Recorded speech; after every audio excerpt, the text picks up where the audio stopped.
Hey friend, IRKO here with the Recording Revolution. In this video, we're gonna talk about playback systems. In other words, how to listen to your mix. Let's go!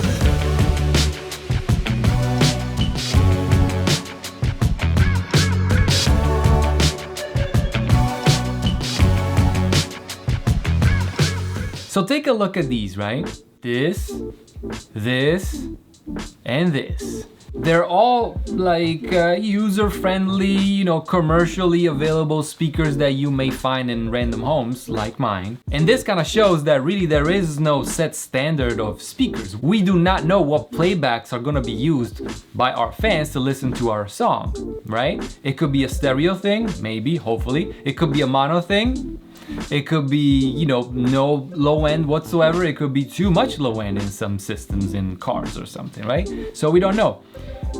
That's, I guess, the beauty and the not so beautiful part of our job, right? We gotta make sure that our mix translates on all of these playbacks.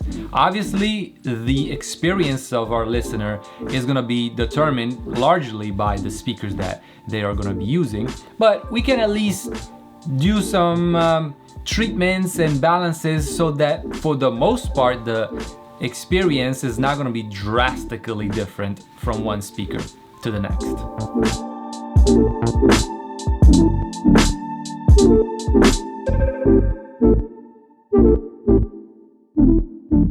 That's a typical kind of setup for a commercial studio in which you may find a guy like me working, recording, mixing, whatever the case may be. As you can see, small, medium, and large speakers. That's because we're trying to emulate the experience of the listener with small, medium, and large speakers. Now, I'm not saying that you need to be in a studio like that in order to get a great sound for your mix, although that of course helps. But we should definitely take note of those three size speakers that are used in commercial studios. So if your sound card allows multiple speakers, that would be great. If money allows to have multiple speakers, also great. The idea is we want to differentiate the playback. So if we have small speakers, say something this big, whatever it is, 3, 4, 5 inches of a woofer, that's great. And maybe pair that with a larger set of speakers with bigger woofer, maybe with a sub or something like that. Now, of course, these are general guidelines. This is largely determined by the budget for the studio, the space of the studio, and things like that. But if we can have multiple speakers at home, let's do that. If we can't, we still can do a lot, actually. For example, this is my $1 piece of gear that I use on every single mix that I do, every single one.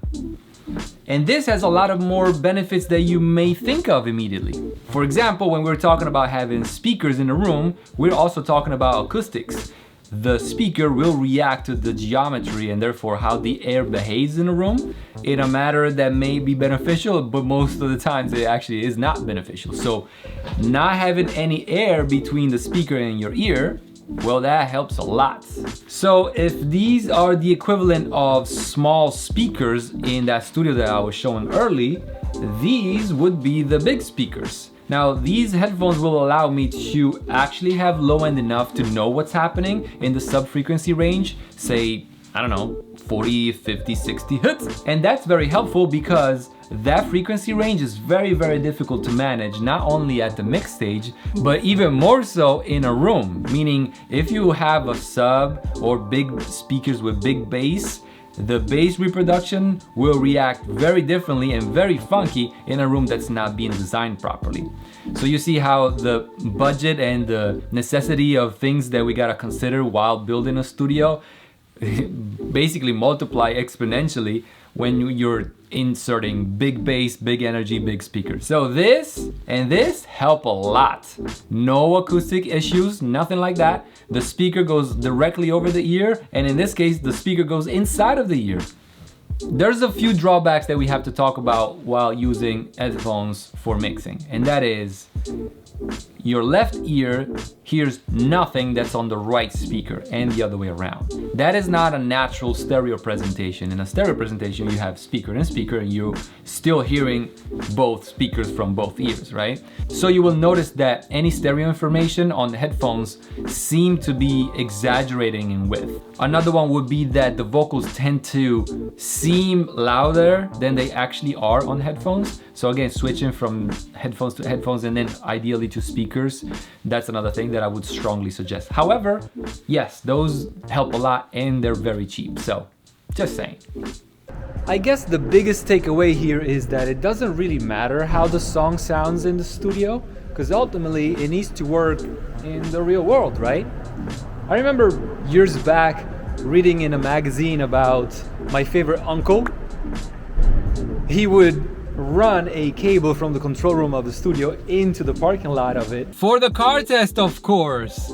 This is by far my favorite way to check the mix in the real world for a number of reasons. One of them is for the first time I'm off to the side, right? In the studio, of course, I'm in the sweet spot in the middle between the speakers. With headphones, also, again, we're in the middle. So now that I'm off to the side, it's actually an interesting point in perspective.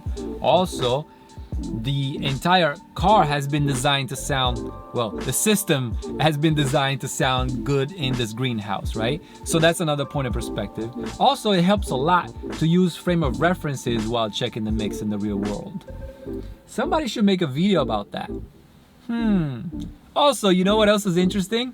I've been building this new incredible recording studio from ground up, and I've been documenting the entire process. So feel free to go to my YouTube channel and check that out. There's a interesting segment in that series in which I am doing car tests just like this, and I feel like you may take away a lot by seeing what I'm listening for while evaluating mixes in the car. All right, check it out. This is the series. I've been working in commercial recording studios all over the country.